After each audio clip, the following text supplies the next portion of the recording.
Okay, we're now going on to item number 4, presentation of Cest la Via, Rethinking the Alleyways. Ms. Aponte? Good evening, Ana Maria Aponte, City Urban Designer for the record. I'm pleased to introduce tonight Sherryl Muriente. She's an instructor at the Florida Atlantic University, the School of Urban and Regional Planning. For the last past year, Florida Atlantic University has been working together with the city to implement a series of urban intervention initiatives, most of them in the downtown. We really appreciate their effort to raise attention to different urban issues and bring the students to think about different topics that we work in the downtown and have to pay attention to. So it has been a very interesting collaboration. We are working with them currently on the implementation of the parklets that you will see in the near future as a pilot project. And Cheryl is going to show you today the results for Cest la Via. Thank you. Cheryl? I have to say that I visited this, and it was such an exciting event that you did, so congratulations on that. Thank you, Mayor. I want to thank everyone here for listening to us, commissioners, the mayor, and the people in the audience, especially the people in the audience, many of you here today. Will you start by saying your name? Oh, my name is Sherryl Muriente. Thank you, Cheryl. So what is Cest la Via? Cest la Via is a project that came about from FAU. It's really a class in urban planning called creative placemaking. And what we did is we went around the city looking for any problem that we could try and collaborate with the city and say, can we think of what would be the what if? We entered into the alleyways because they're really in need of a lot of help. And so with this play of words, Cest la Via really comes from c'est la vie in French, meaning that is life. But in this sense, we want to say this is the way. In essence, what we did is we hosted 2 meetings with the public and also a lot of meetings with the students. They basically took an urban design demonstration to the street, and it became a livable charrette during April 12 on the 300 block in between the Tura and Clematis Street.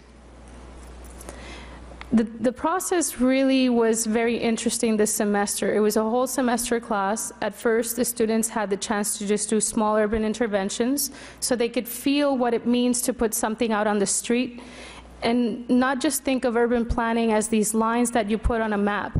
So once they start putting things on the ground and doing activities, they start seeing how it affects the citizens.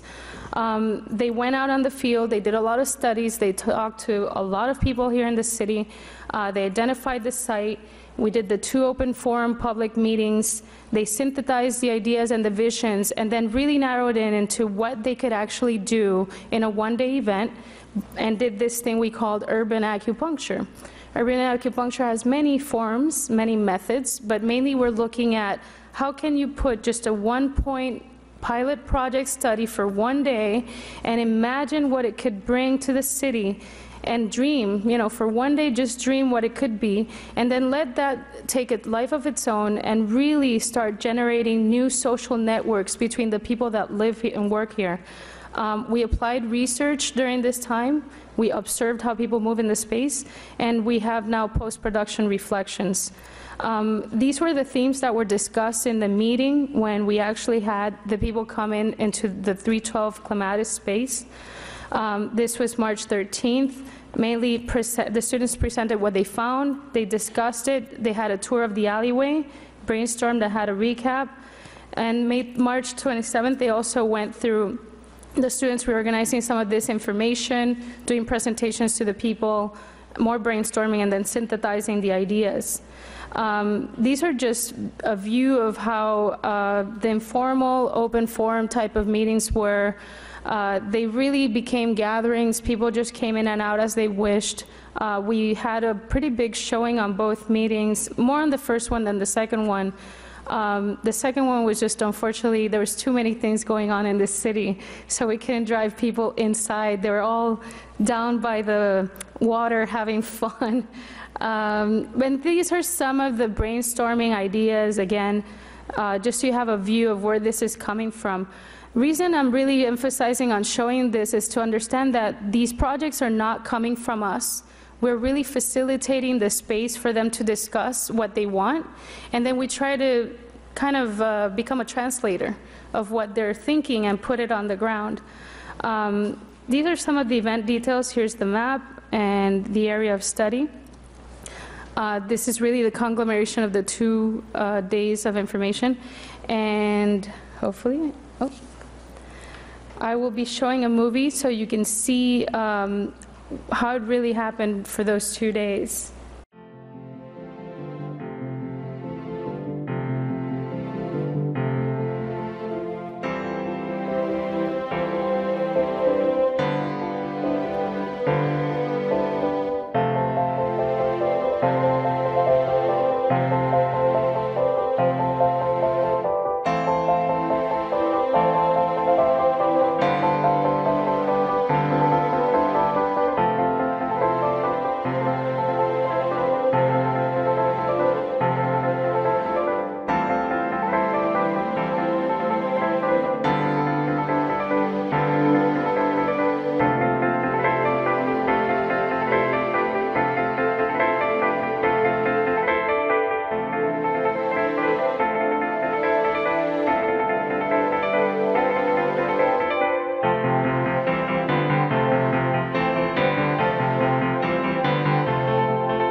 Very nice.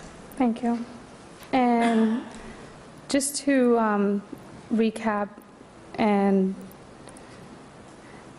I guess, this, what's really, really touches me is that at some point the project stopped being ours, which is a great thing. The project became of those who were there. There were people that started joining at midway through the project from, for example, from Sanctuary Salon, we had a masseuse come out and give a chair massage for free. We had Tabarinth Cafe come out and give us lemonade and iced coffee because it was hot. And I have to thank Avison Young for lending us this beautiful space to open the door to that back alleyway, because this was kind of like the rabbit hole that would put you through an art space into then the street where you could find information, you could find the kids painting and playing, all these people coming together between the students, the citizens, those who work here, local businesses. Have to thank people like William Roger Cummings for connecting us to many people here. Be Organics also for coming out and doing a yoga class. Just so many, the Segway, the DNA, the DDA, Transition Palm Beach. I mean, I could go on and I can't finish. And that's what was the beauty of this project. And I also have to say, the local artists, it's amazing what they can bring into play, musicians as well. At this point in the afternoon, people are just walking in because they heard music. We really didn't advertise much. So that was a just very interesting time. And what we really want to emphasize from FAU is that we're here to do a lot of community outreach and hopefully through urban planning, do more collaborations in the future to teach those future planners that what they do really affects people and human beings. I want to go ahead and present now also Professor Frank Schnittman. Well, sorry, before I do that, I want everybody that was part of Cest la Via who's in the audience to please stand up, because I have to thank all of you for sure.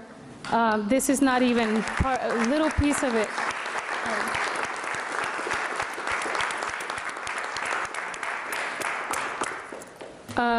I want to present Professor Frank Schnittman, who is here with me today. He is the Henry Epstein Distinguished Professor of Urban and Regional Planning, and Executive Director of the renewed Center for Urban and Environmental Solutions, CUES, which will reopen again June 1st. And it's really our place to do applied research at school. Please. Thank you. Professor, Thank you welcome. very much. If you'd Madam start Mayor? by saying your name, that would be great. Yes, Frank Schnittman, professor at Florida Atlantic University. I have the 2-minute FAU ad. As you know, FAU has more than 27,000 students just to the south of you. And we have a strategic plan, and there are many elements in our strategic plan, 2 of which the School of Urban and Regional Planning takes to heart. The first being increased community engagement. We have a 7-county service area. It is our responsibility in the education process, not only of our students, but of the community, to go out and assist and address community problems. Additionally, we're to address a theme of the university is to use the students and the professors to address contemporary societal problems. And that is what we're doing in our efforts here in West Palm Beach. We call it community acupuncture, applied research, but what we're talking about is the opposite end of the spectrum from what John Ward talks to you about in your CRA when he says catalytic projects. He's talking about the big thing that has the ripple effect that creates the jobs, the economic development, the alleviation of slum and blight. What we're talking about in our urban acupuncture approach is the catalytic project at the other end of the scale. The little thing that creates the ripple, that brings feet on the street, that begins to convince the community that it doesn't take a major new employer with 1,000 jobs to make a difference. That each person who walks by and hears the music and sees the chalking and sees the artists at work, that sees the massage chairs, understands that there's life in the community. And so with the assistance of 200 MERPs, BURPs, and BUDs, Masters of Urban and Regional Planning, Bachelors of Urban and Regional Planning, and Bachelors of Urban Design, and 9 faculty, we are really proud to be able to continue to work with the city of West Palm Beach. Thank you very much. Thank you, sir. Nice to have you here. Thank you.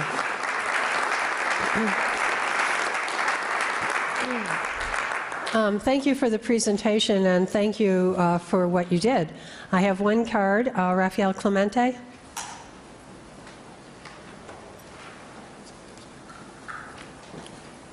Rafael Clemente, Executive Director of the Downtown Development Authority, and Professor Schneidman said everything I was going to say, but much better than I would have said it. I want to congratulate the team that put this together, led by Sherryl. They took urban planning theory and turned it into a performance art, which you saw. The great news I wanted to share, and then I'll let this move on to our next agenda item, is that as a result of this project, we now have not one but two significant property owners in the downtown coming forward and saying we want to partner with this type of effort to do something in our alleyways.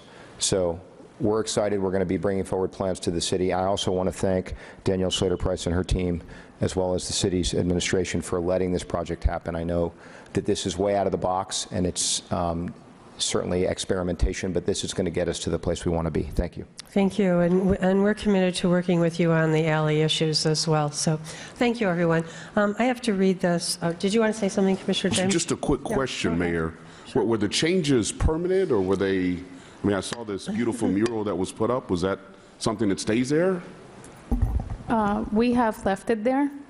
That's the only thing that remains, and the fact that it's a power wash, so it's quite cleaner in that sense. Much cleaner than it was.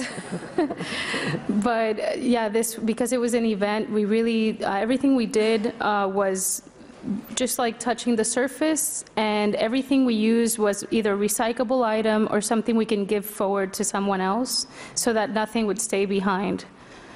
And over what period of time was that work done? I mean, during the day, the event had lasted 10 hours, started at 10 a.m. We really started at 8 and finished at 8 p.m. But the day before, the power wash crew was out there around 5 in the morning, so we wouldn't disrupt trash collection. And really, the whole envisioning started back in January, so it's been about 4 months. Very good. Thank you. Thank you. Any other questions for Sherryl? Thank you.